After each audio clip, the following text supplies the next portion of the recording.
亲爱的朋友们，欢迎来到微光夜读。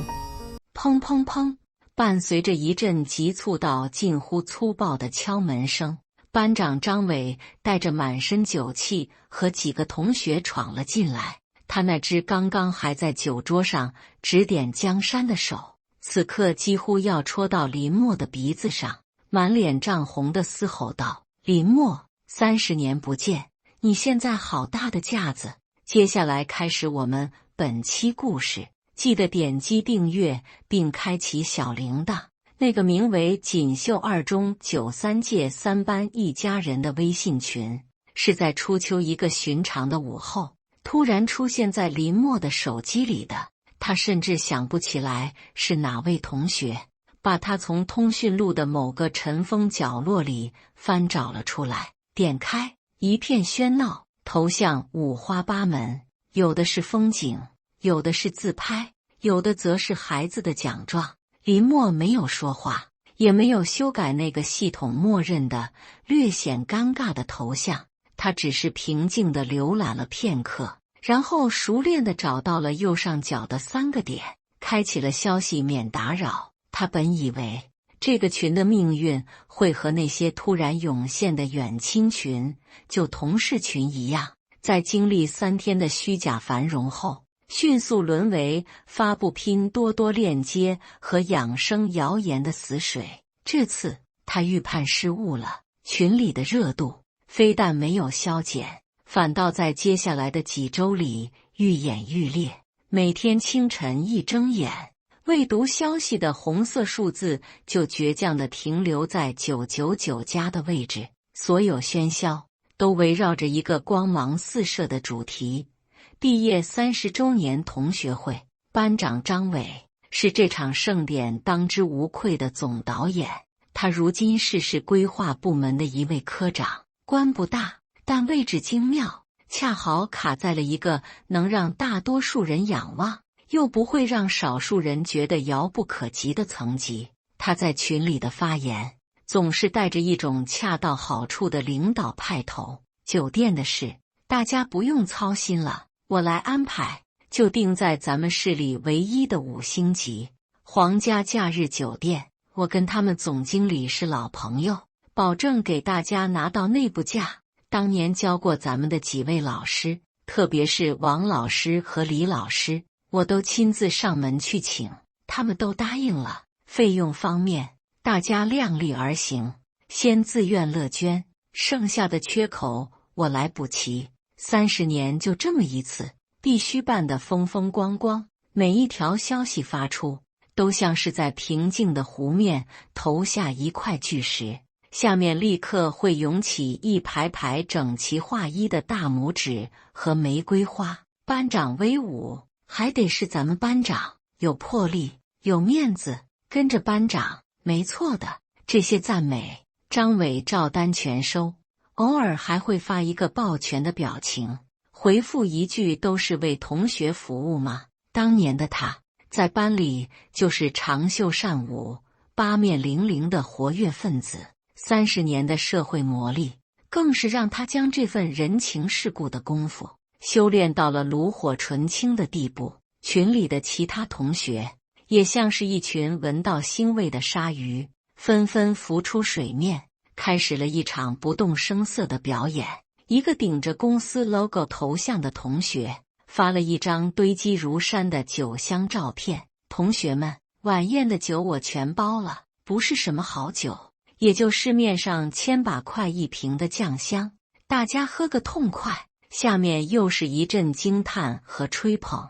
一个头像开着敞篷跑车的同学立刻接上了话：“接送老师和行动不便的同学，我来负责。我那辆帕拉梅拉空间大，坐着舒服。”炫耀的意味已经毫不掩饰，甚至有几个在国外定居的同学也发来了夹杂着大量英文单词的长篇祝福，配图无一例外都是蓝天碧海、独栋别墅，或是与某个金发碧眼商业伙伴的亲密合影。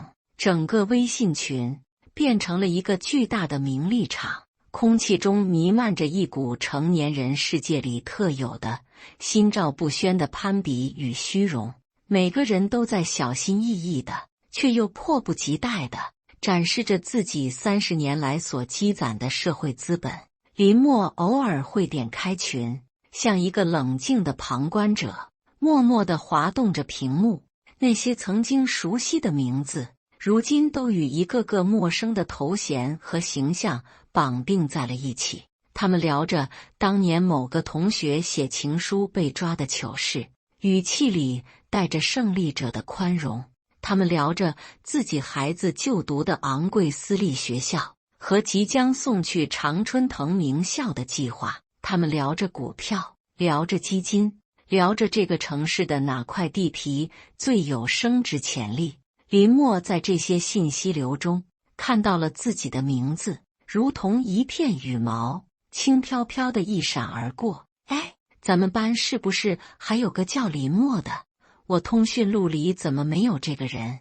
一个同学突然问道。短暂的沉默，下面很快有人回复：哦，好像有这么个人，当年坐在角落里不怎么说话的那个，他现在干嘛呢？有谁知道？不清楚，好多年没联系了，估计也就那样吧。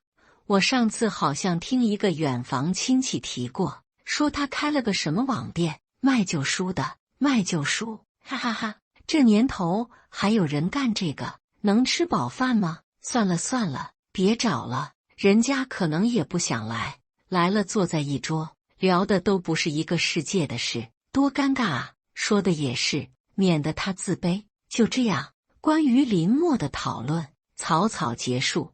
他像一颗被漫不经心扔进深潭的石子，甚至没能激起一圈完整的涟漪，便悄无声息地沉入了水底。再也没有人提起他。林默面无表情地锁上了手机屏幕。他走到窗边，看着楼下车水马龙的街道，心里像被一根极细的针轻轻刺了一下，一丝微弱的刺痛，随即又消失不见。他早已习惯了，习惯了被忽略，习惯了被遗忘。从他记事起，他就不喜欢热闹。学生时代，当同学们在篮球场上为了一个进球而疯狂呐喊时，他正躲在图书馆的角落里，沉浸在泛黄的书页中。当大家在课后3、5成群讨论着最新的偶像剧和流行歌曲时，他正铺开一张报纸，用一支最普通的钢笔笨拙地临摹着上面的字帖。他像一个活在黑白默片里的人，与周围五光十色的世界格格不入。30年，弹指一挥间，看起来什么都变了，也好像什么都没变。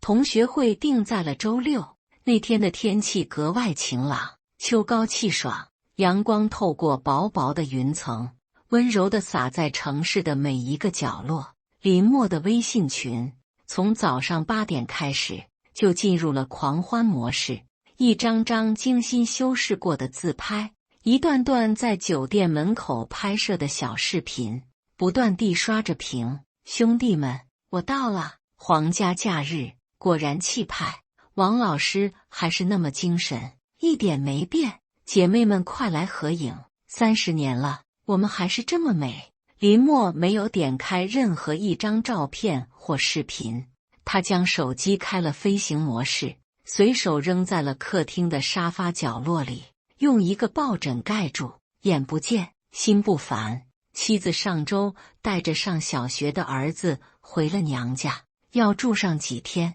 偌大的屋子里只剩下他一个人，安静的能听到墙上10英钟秒针走动的声音。他喜欢这种极致的安静。他赤着脚踩在温润的木地板上，走进了自己的书房。这是他整个家里最让他感到安宁的地方。书房不大，也就10几个平方，3面墙都被顶天立地的深色书架占满了，上面密密麻麻地塞着各种各样的书籍，从经史子集到西方哲学，从冷门诗集到艺术画册，这些都是他这些年开网店慢慢淘换积攒下来的宝贝。靠着窗户的位置，摆放着一张宽大厚重的红木书案，书案上笔筒里插着各式毛笔，砚台古朴，镇质沉稳。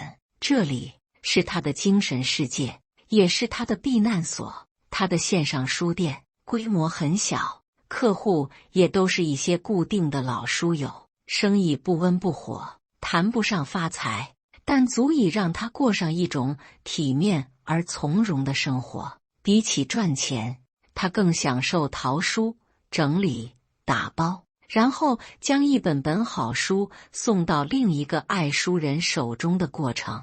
他从书架底层抽出一卷上好的安徽宣纸，纸张绵密，带着淡淡的草木清香。他将宣纸在书案上缓缓铺开，用乌木镇纸压住两端，然后他拿起一块松烟墨锭，在古朴的端砚里滴入几滴清水，开始不疾不徐地研磨，一圈又一圈，单调而重复的动作，却让他的心绪如同这墨汁一般，渐渐沉淀下来。浓郁的墨香混合着书房里常年点燃的淡淡檀香，在空气中交织弥漫。这气味比任何美酒佳肴都让他感到沉醉。窗外是觥筹交错，是久别重逢的喧嚣与浮华；书房内是笔走龙蛇，是独守内心的安宁与富足。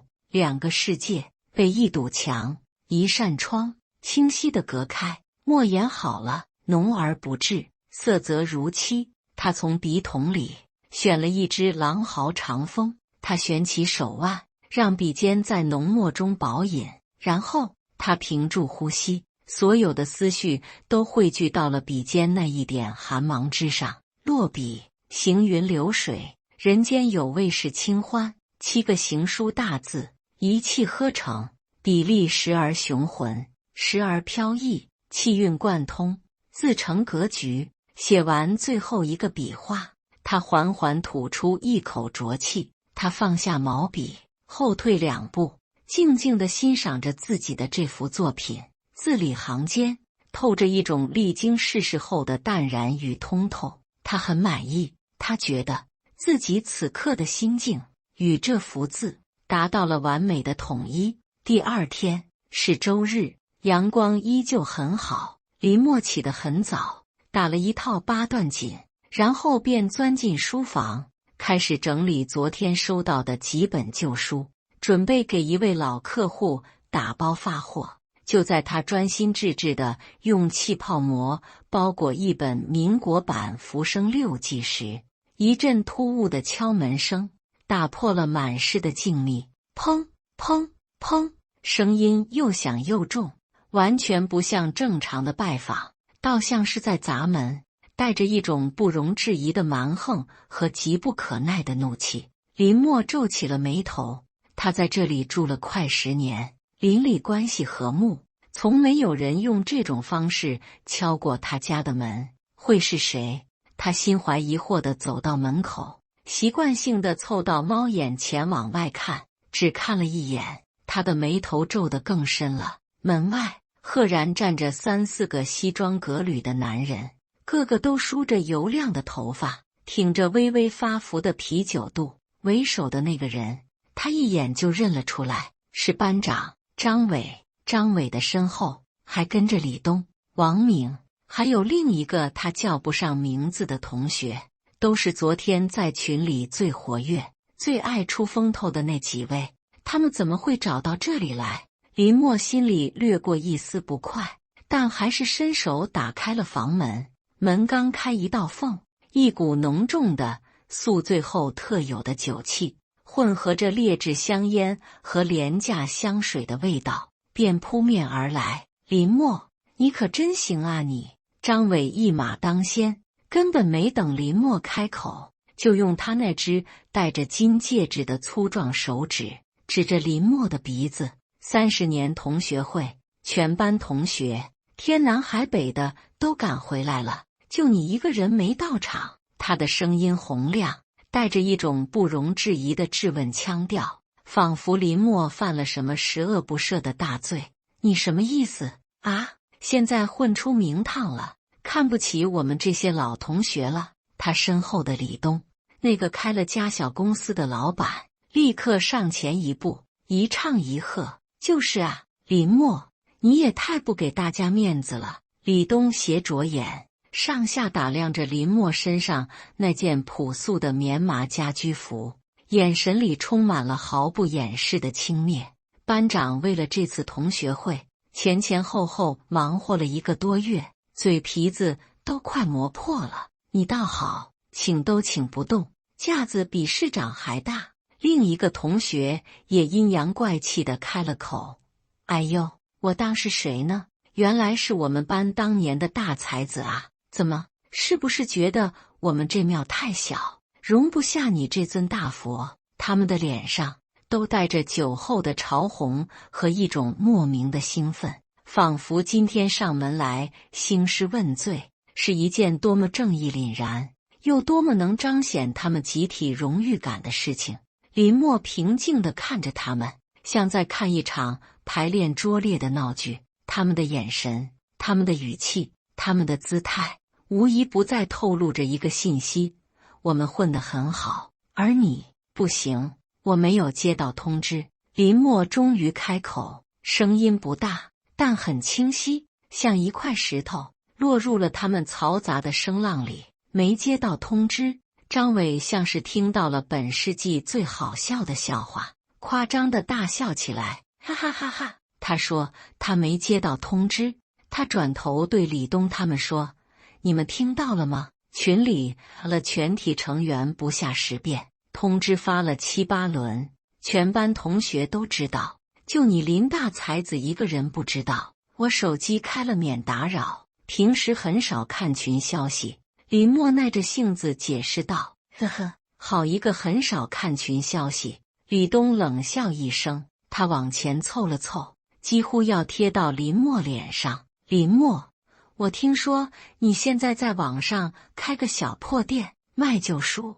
他故意把小破店和旧书2个词咬得特别重。生意怎么样啊？一个月能挣几千块，够交房租水电吗？是不是觉得混得太差，自惭形秽，所以压根就没脸见我们这些老同学啊？这句话说得极其刻薄，像一把淬了毒的刀子。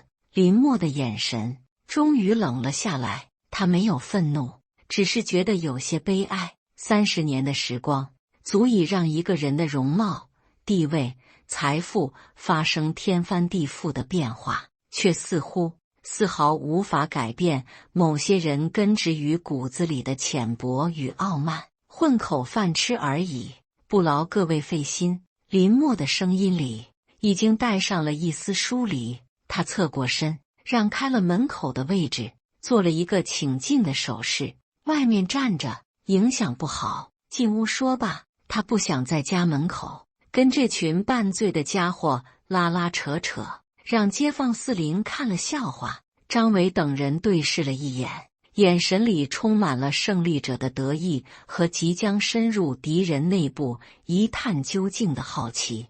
他们似乎很想亲眼确认一下，这个不合群的同学如今究竟落魄到了何种地步。几个人大摇大摆地鱼贯而入，他们甚至没有换鞋，直接穿着沾了外面灰尘的皮鞋，踩在了干净的木地板上，发出咯吱咯吱的刺耳声响。他们原本以为会看到一个狭小、阴暗、杂乱无章的房间，空气中会弥漫着泡面和廉价香烟的味道。毕竟，在他们的认知里，一个靠卖旧书为生的人，生活品质又能高到哪里去？可一进门，眼前的景象让他们所有人都愣住了。房子比他们想象中要宽敞明亮得多，装修风格是简约的新中式，虽然没有奢华的吊灯和浮夸的装饰，但每一件家具、每一处摆设都透着一种低调的质感和主人的用心。客厅的墙上没有挂时下流行的十字绣或者山水喷绘画，而是挂着几幅装裱精良的书法作品，宁静致远，厚德载物。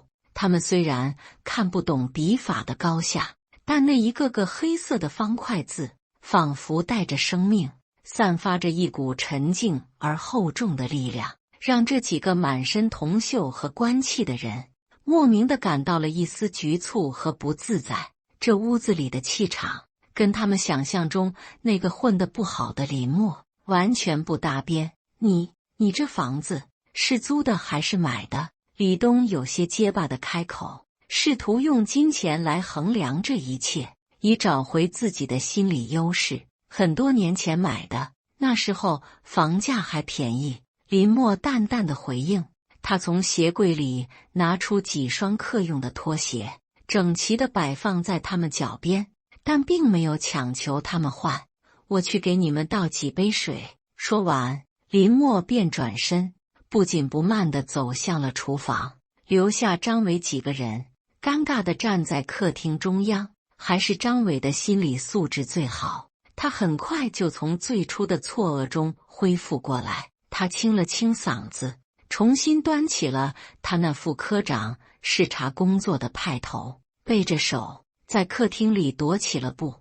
还行，收拾的倒是挺干净的嘛。他用一种长辈夸奖晚辈的口吻点评道，仿佛这屋子能如此整洁是出乎他意料的惊喜。其他人也仿佛找到了主心骨，开始跟着活动起来。他们像一群闯入别人领地的猎狗，用挑剔的目光在屋子里四处扫视、嗅探。他们急于寻找某种能够证明林默其实过得也就那样的证据，但他们再次失望了。无论是阳台上那些被精心照料的兰花，还是茶几上那套看起来就价值不菲的紫砂茶具，都无声地诉说着主人的品味和生活的余裕。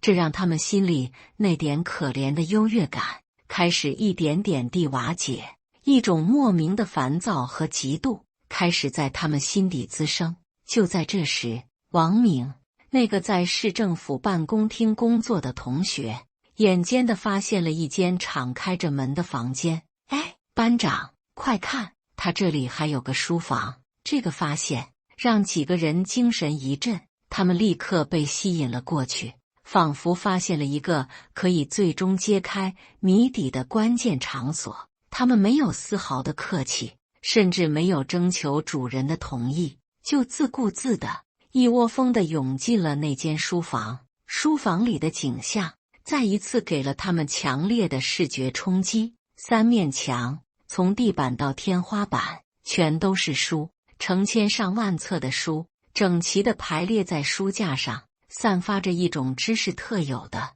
厚重而庄严的气息。宽大的红木书案上，笔墨纸砚一应俱全，一张刚刚写就、墨迹未干的宣纸正平铺在上面。人间有味是清欢。李东走上前，用他那刚在酒桌上划过拳的手，指着纸上的字，一个一个地念了出来。他撇了撇嘴，低声对旁边的张伟说：“装模作样，故作清高。”张伟没有理会他，他的目光已经被另一件东西牢牢地吸住了。他的视线越过了那张书案，越过了那些笔墨纸砚，最终定格在了书案正对面的那面墙壁上。那面墙上没有挂任何书法作品，只挂了一样东西，那是一张照片，一张尺寸很大、装裱的极为庄重精致、像纸已经微微泛黄的官方合影。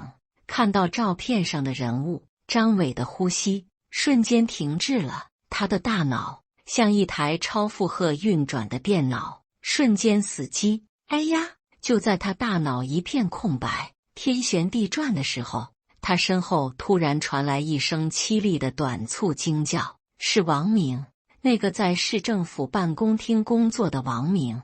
张伟僵硬地转过头，只见王明此刻正用一只颤抖的手指着那张照片，另一只手死死地捂住自己的嘴，眼睛瞪得像铜铃。他的脸色在短短几秒钟内，从潮红变成了煞白，再从煞白变成了死灰。照片上的背景似乎是在某个极其重要的会议大厅，后面隐约可见红色的幕布和国徽的一角。照片上的人很多，足有20-30个，分3排站立，但所有人的目光都会在第一时间聚焦在最前排正中央的那个人身上。那是一位面带微笑、神情和蔼的老人，一张几乎所有中国人都能在新闻联播和各种报纸头版上认出的，属于国家最高领导人的脸。然而，真正让张伟感到心脏骤停的，不是这位领导人，而是站在领导人左手边，仅仅落后了半个身位的那个人。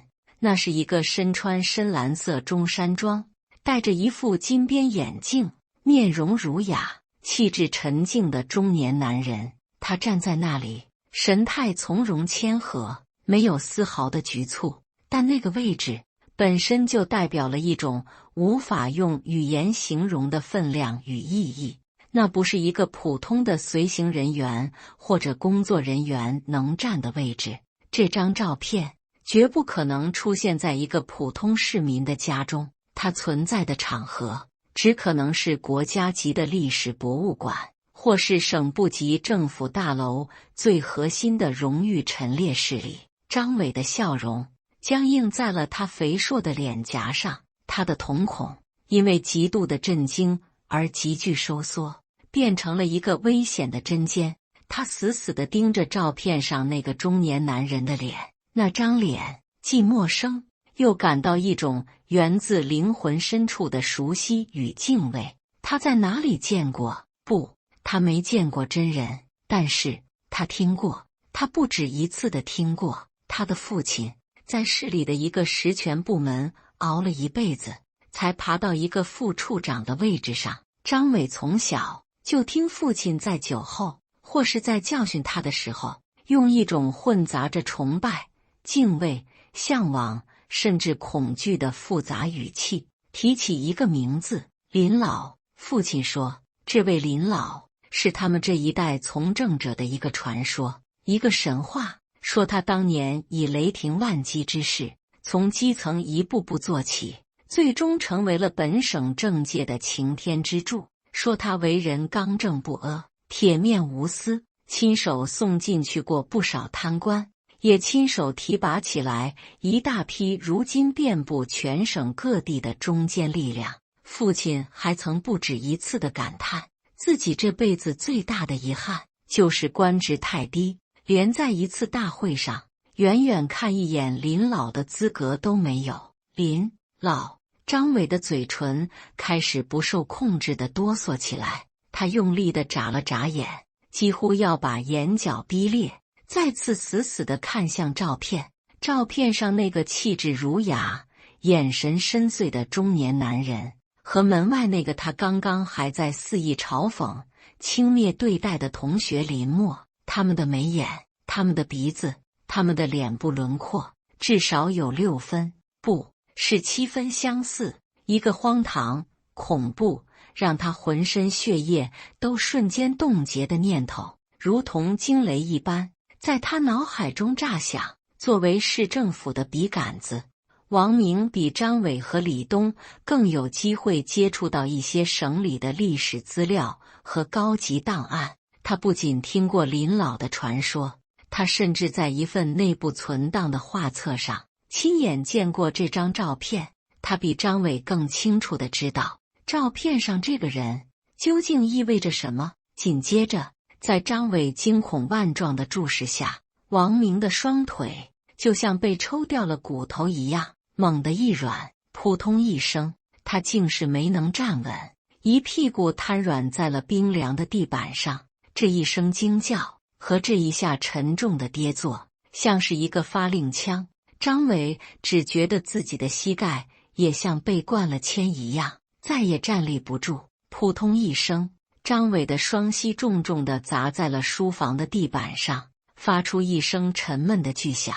他没有感觉到疼痛，他的所有感官都被一种无边无际的恐惧所吞噬。冷汗像小溪一样从他的额头、后背、掌心疯狂地涌出，瞬间浸湿了他的名牌衬衫，耳朵里嗡嗡作响，像是有10000只蜜蜂在里面筑巢，嘴里泛起一股又苦又涩的金属味道。他完了，他今天闯下了滔天大祸。旁边的李东和另一个同学已经彻底看傻了，他们虽然不认识照片上的人，也无法理解林老这2个字的分量，但他们认识张伟，也认识王明，一个是手握实权的科长，一个是市政府里的红人，能让这2个在他们眼中已经算得上是人上人的家伙，一个吓得当场瘫倒，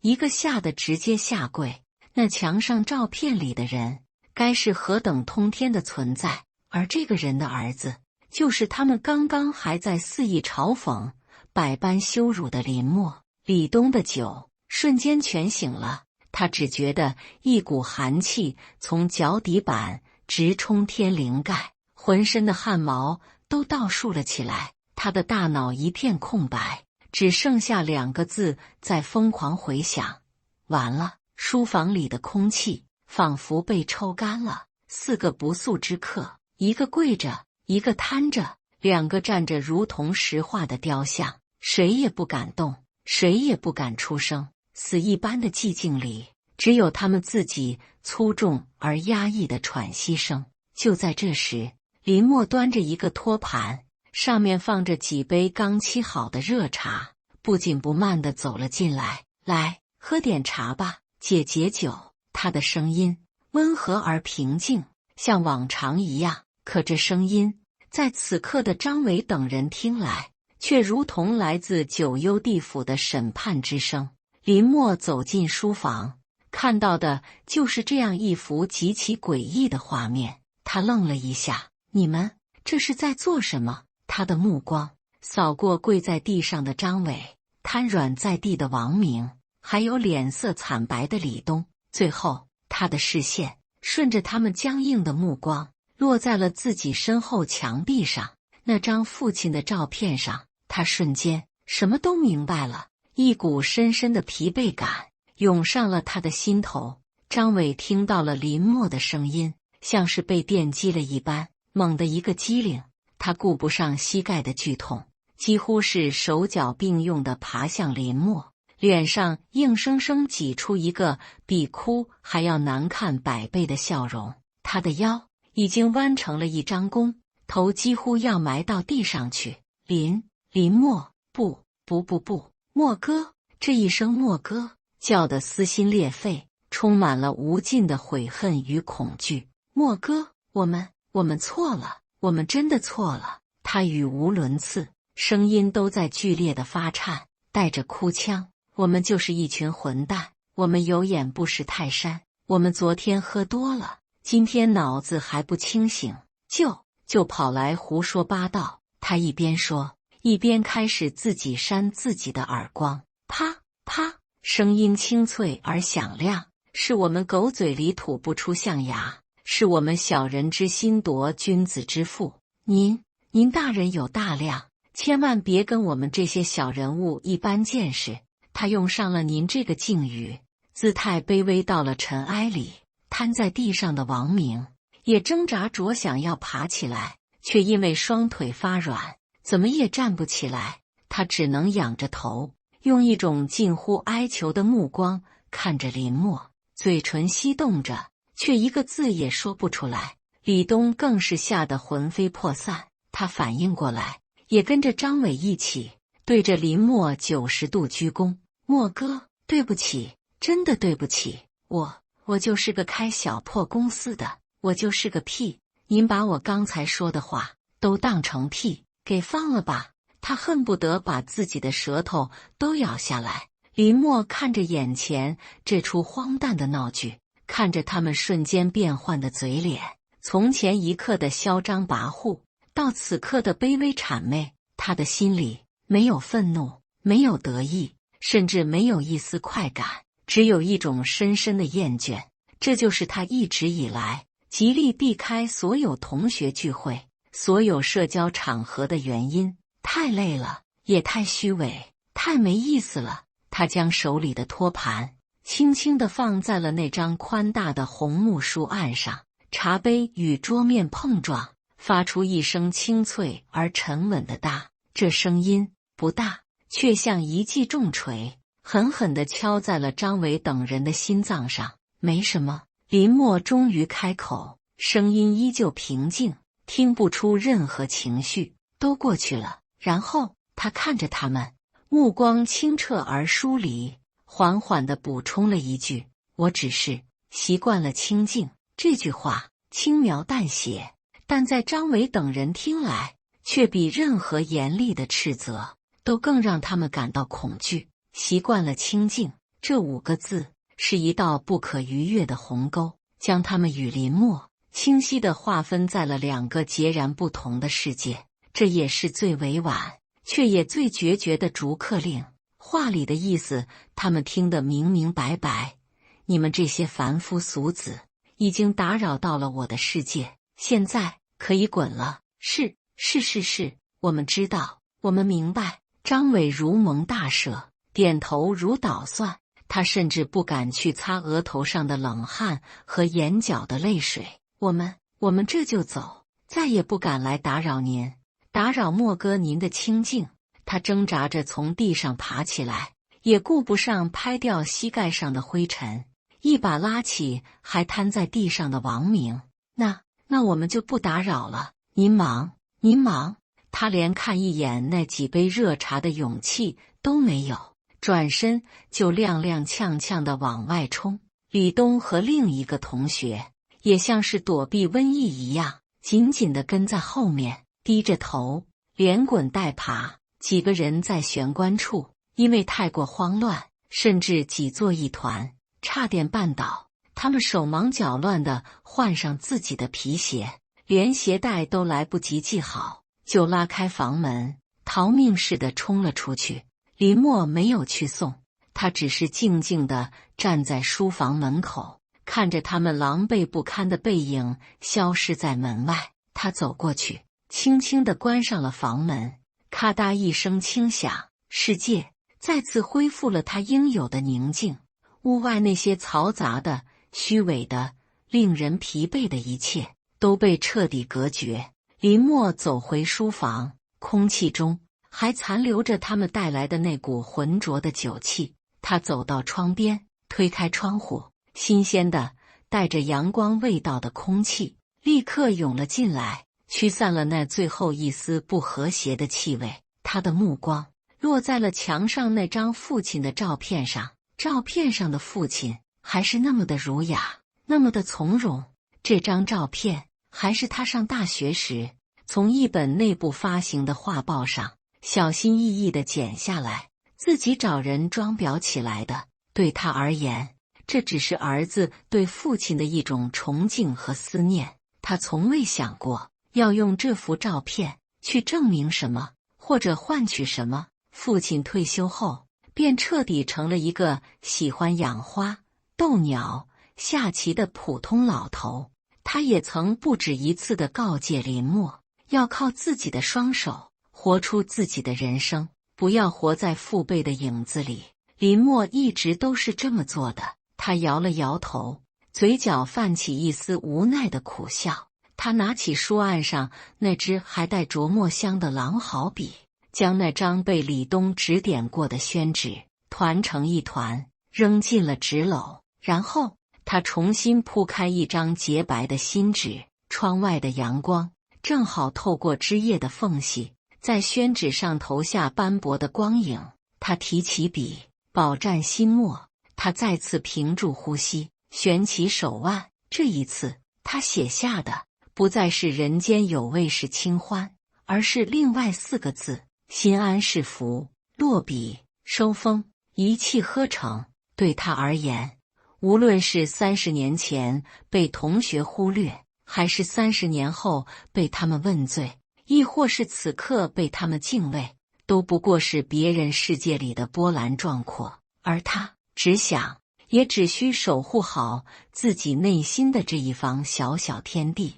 他的那个锦绣2中93届3班一家人的微信群，从那天下午开始，就陷入了一种诡异的死寂，再也没有人发照片，没有人吹牛，甚至没有人说话。几天后，这个群就悄无声息地解散了。林默的生活一如既往，看书、写字、打理他的小书店，平静而丰盈。感谢大家的观看，本期故事精彩吗？欢迎大家在下方评论区吐槽。如果你喜欢这类故事，记得点击订阅微光夜读，并分享给更多的人，这会对我帮助很大。再次感谢大家的观看。